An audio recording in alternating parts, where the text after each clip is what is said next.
Om Swastiastu, perkenalkan kami dari kelompok SKD 9. Pada kesempatan yang baik ini kami akan mempresentasikan penugasan student project kami yang berjudul Ganglion Cheese. Dapat dilihat pada layar terkait anggota kelompok SKDA 9 yang berkontribusi dalam pembuatan penugasan student project ini. Sebelum lanjut, adapun outline bahasan dari presentasi kali ini, di mana kami akan membahas terlebih dahulu mengenai bab 1 pendahuluan, dilanjutkan dengan bab 2 pembahasan, dan diakhiri dengan bab 3 penutup. Baik, kita akan membahas terkait bab 1 pendahuluan yang dilanjutkan oleh rekan kami. Baik, perkenalkan saya Danisa Putri dengan NIM Akhir 149, izin menjelaskan untuk latar belakang masalah dari student project kami. Kista ganglion merupakan benjolan yang berupa massa jaringan lunak yang terbentuk dari kapsul suatu sendi ataupun sarung tendon. Kista ganglion sering muncul di sekitar persendian, terutama pada pergelangan tangan, meskipun terkadang dapat ditemukan di area lain seperti lutut dan juga kaki. Mereka biasanya berbentuk bulat dan oval, dengan batas yang jelas, dapat bergerak bebas, dan ukurannya dapat berubah-ubah tergantung pada aktivitas sendi. Kista ini berisi cairan kental yang disebut musin dan dibatasi oleh pseudomembran yang terhubung dengan selubung sendi dan juga tendon. Namun, dalam beberapa kasus, ganglion dapat muncul tanpa koneksi langsung dengan struktur tubuh lainnya. Penderita ganglion sering mengeluhkan tentang adanya ketonjolan di bawah kulit yang biasanya terletak di bagian pergelangan tangan atau di sekitar sendi dekat ujung jari. Gejala yang timbul akibat adanya kista ganglion ini termasuk sangat bervariasi. Ada penderita yang merasakan nyeri hebat, ada pula yang tidak merasakan nyeri sama sekali. Dalam perkembangannya, terjadinya kista ganglion masih belum menemukan pemastian penyebabnya. Akan tetapi, faktor usia, jenis kelamin, riwayat penyakit kronis, dan cedera sendi dapat menjadi faktor risiko terkait terjadinya penyakit ini. Secara umum, kista ganglion tidak berbahaya, tetapi kista ganglion dapat menjadi berbahaya jika benjolan tersebut menekan saraf di sekitarnya. Sebagian besar kasus ganglion dapat sembuh tanpa perawatan khusus atau disebut dengan self-limited disease. Tetapi jika akar dari kista ganglion ini tidak diangkat, kemungkinan kekambuhan meningkat terutama jika sering terjadi trauma berulang pada area tersebut. Untuk memberikan pemahaman yang lebih komprehensif kepada pembaca terkait dengan ganglion case, tulisan ini diharapkan dapat menjadi sumber informasi yang bermanfaat. Tujuan utama dari tulisan ini adalah untuk mengurangi angka insidensi, mortalitas, serta keluhan pasien terkait dengan kondisi ganglion case.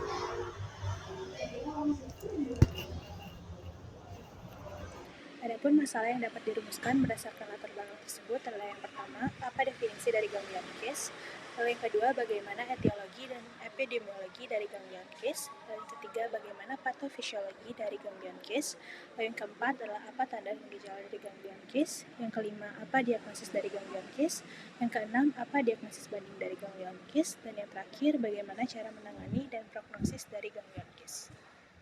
Adapun tujuan dari penulisan student project ini adalah yang pertama untuk mengetahui definisi dari ganglion case, yang kedua untuk mengetahui etiologi dan epidemiologi dari ganglion case, yang ketiga untuk mengetahui patofisiologi dari ganglion case, selanjutnya untuk mengetahui tanda dan gejala dari ganglion case, yang kelima untuk mengetahui diagnosis dari ganglion case, yang keenam untuk mengetahui diagnosis banding dari ganglion case, dan yang terakhir untuk mengetahui cara penanganan dan prognosis dari ganglion case.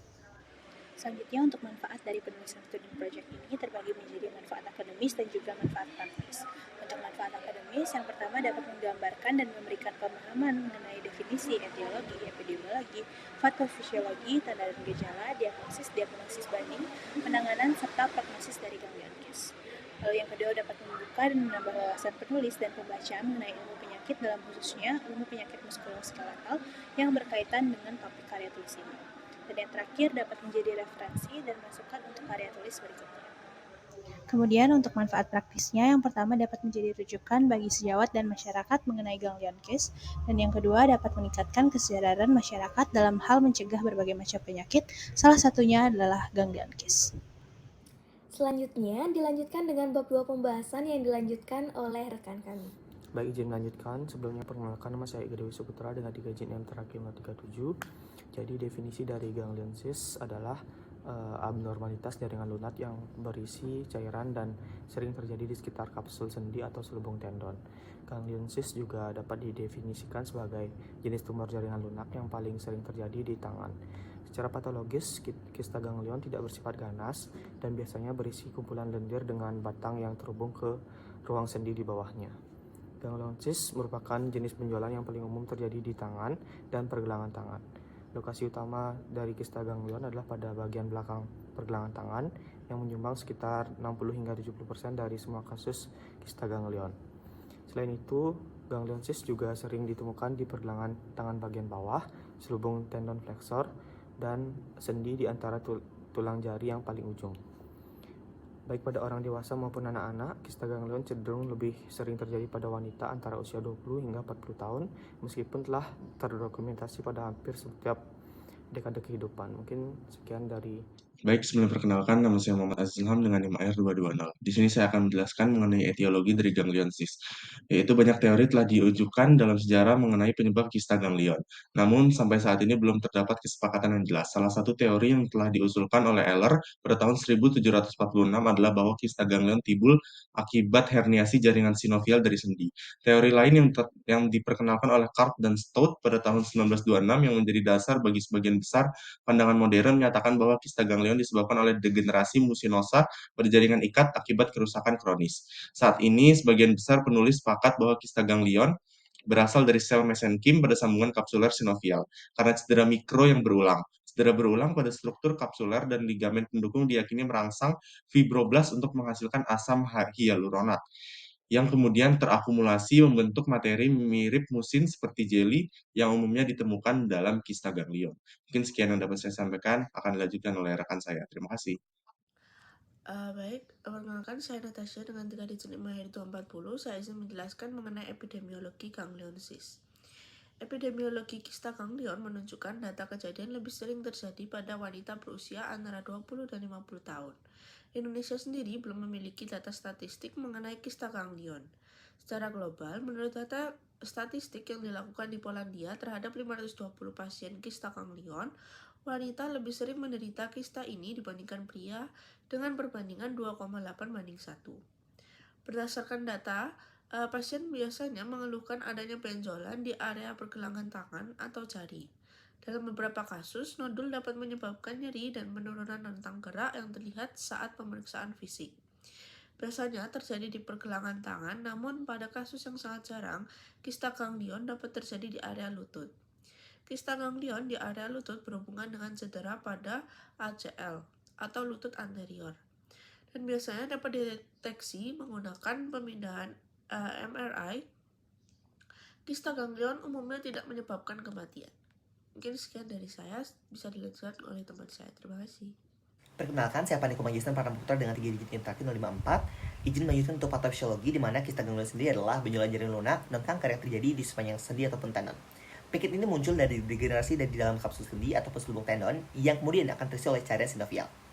Kista ganglion sendiri ditemukan pada sisi dorsal pergelangan tangan sekitar 70% dan pada volar pergelangan tangan sekitar 20% dan pada tendon flexor sekitar 10%. Pada kebanyakan kasus yang terjadi, ganglion ini tidak akan menimbulkan rasa sakit.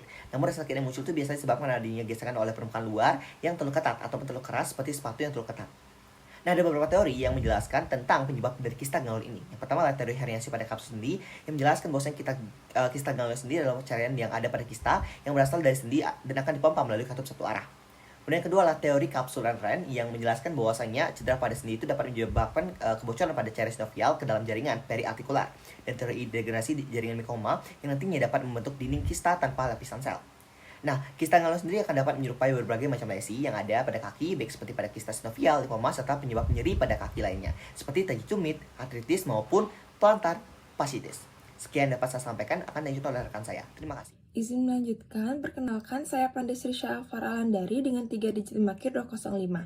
Di sini saya izin menjelaskan mengenai tanda dan gejala ganglion cyst, yang dimana kista berisi cairan lendir dan umumnya pasien tidak memiliki gejala. Namun, pasien dapat mengetahui pengobatan yang tepat dengan cara melihat tampilan fisik dari kista ini. Ganglion cyst biasanya berukuran 1 cm sampai 3 cm dan muncul dengan massa yang keras.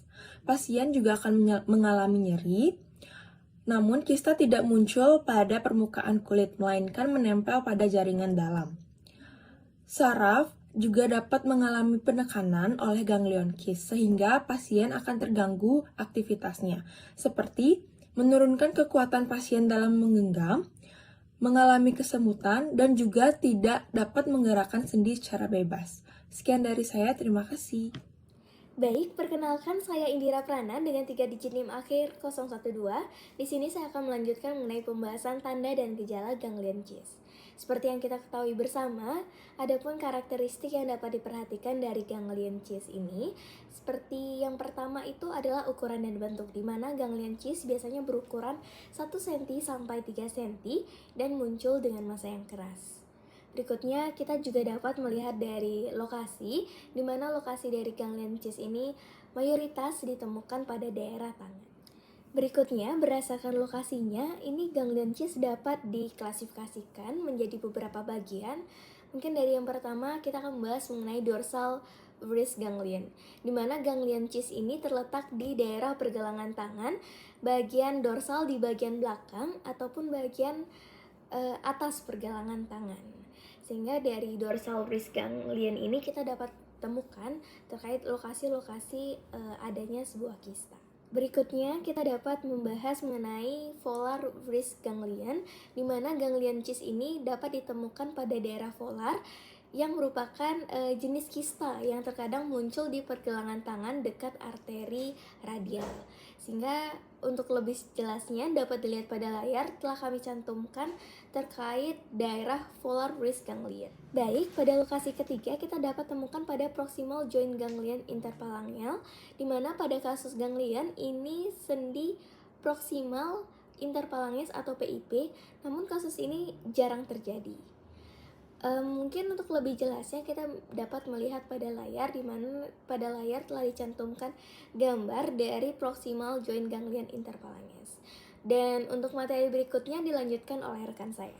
Perkenalkan, nama saya David Daniel Sagiman dengan 3 digit NIM akhir 117. Pada saat ini saya akan membahas diagnosis ganglion cyst. Jadi kista ganglion adalah suatu massa yang terdapat pada pergelangan tangan atau pada tangan yang umum terjadi. Pada orang dewasa, ganglion cenderung terjadi pada wanita dan umumnya terletak pada bagian dorsal dari pergelangan tangan. Ganglion biasanya didiagnosa berdasarkan pemeriksaan fisik saja, tetapi dalam kasus-kasus tertentu, pemeriksaan penunjang seperti ultrasound dan MRI dapat dilakukan untuk menegakkan diagnosis. Pemeriksaan fisik kista ganglion biasanya dilakukan dengan pengamatan atau inspeksi serta perabahan atau palpasi. Pada pemeriksaan inspeksi, biasanya seorang dokter akan melakukan pengamatan pada bagian yang terasa tidak nyaman pada seorang pasien. Biasanya kista ganglion memiliki gumpalan massa sehingga mudah ditemukan. Pada saat inspeksi, lebih jauh lagi seorang dokter biasanya akan memeriksa apakah gumpalan massa yang ditemukan mengalami pembengkakan, perubahan bentuk, serta memeriksa apakah gumpalan tersebut ditandai dengan tanda-tanda inflamasi seperti kemerahan. Secara kasat mata, ganglion akan terlihat seperti gumpalan massa yang tidak disertai dengan tanda-tanda inflamasi.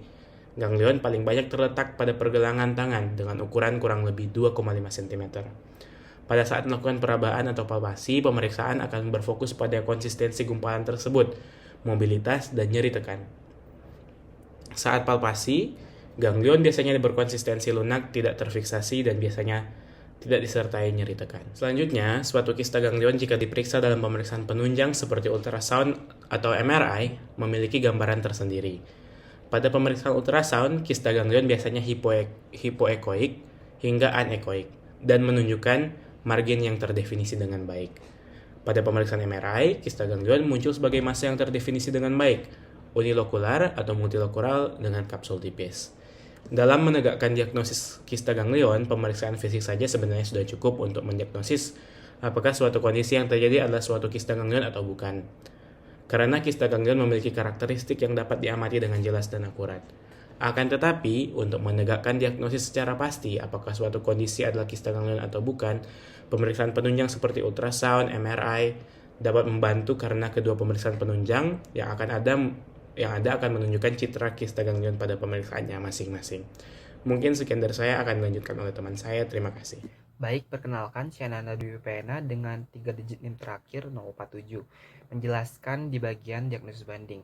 Ganglion kista umumnya berbentuk benjolan yang berkembang di dekat sendi atau tendon, sehingga ganglion kista memiliki beberapa diagnosis banding, yaitu yang pertama, nodul rheumatoid. Adalah benjolan yang muncul pada permukaan eksternal tubuh, biasanya di dekat sendi yang terkena artritis rheumatoid. Yang kedua, lipoma. Lipoma adalah tumor jinak yang sering terjadi dan terdiri dari jaringan lemak yang berlebihan, biasanya muncul sebagai benjolan yang lunak. Ketiga, giant cell tumor. Ini adalah jenis tumor yang umumnya ditemukan di tulang, meskipun kadang-kadang juga ditemukan atau muncul di jaringan lunak. Tumor ini dinamai demikian karena terbentuk dari sel-sel multinukleat yang disebut sel raksasa. Keempat, carpal box adalah kondisi di mana terbentuknya tonjolan tulang kecil di bagian belakang pergelangan tangan pada tulang metakarpal atau tulang karpa. Tonjolan ini biasanya muncul di bagian tengah atas pergelangan tangan di atas tulang lunak yang menghubungkan tulang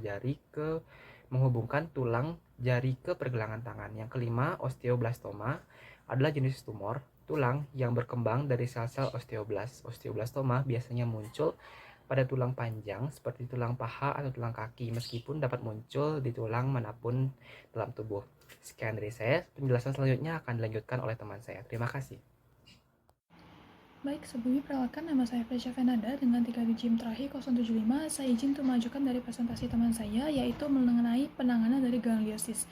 Di mana cara penanganan ganglion bervariasi dimulai dari adanya aspirasi, ruptur, kemudian ada observasi, injeksi, pengendalian hingga pembedahan. Selain itu, suntikan steroid juga dapat diberikan dalam membantu mengurangi peradangan dan juga rasa sakit dari gangliosis sendiri.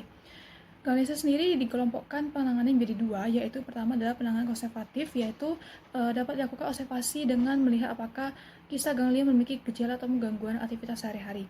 Beberapa penelitian melaporkan kesuksesan penanganan secara konservatif dengan tingkat kambuh berkisar 15 hingga 93%. Aspirasi adalah salah satu metode pengobatan yang paling sederhana untuk mengatasi ganglion. Meskipun demikian, tingkat kekambuhan cenderung tinggi hingga mencapai 59%. Yang kedua adalah pengobatan operatif, di mana pengobatan operatif ini hanya disarankan dalam kasus apabila ganglion menyebabkan rasa sakit ataupun ketidaknyamanan yang signifikan. Eksisi bedah merupakan alternatif yang ditawarkan dengan resiko kekambuhan yang lebih rendah bila metode konservatif tidak berhasil. Hal ini dibuktikan dengan melalui meta-analisis dari 35 studi yang melibatkan 2.239 kista ganglion pergelangan tangan. Baik, sekian dari presentasi saya lanjutkan kepada teman saya. Terima kasih.